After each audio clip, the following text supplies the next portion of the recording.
Designer babies are human embryos which have been genetically modified, usually following guidelines by a researcher, parent, or scientist to produce desirable traits. Although it's a very controversial topic, it does, in fact, have pros, such as preventing genetic diseases such as Alzheimer's, Down syndrome, and Huntington's disease, as well as spinal muscular atrophy, and many others. It also reduces the risk of inherited medical conditions such as cancer, obesity, anemia, diabetes, and many more. However,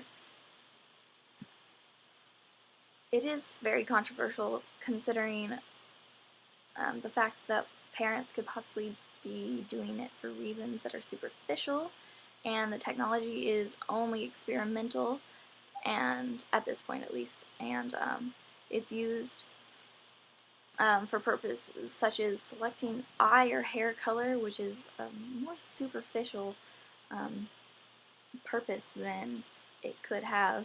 And a gap in society could be created with designer babies, and then there's just a whole list of negative things that could be the outcome of this, even though it does have some good traits.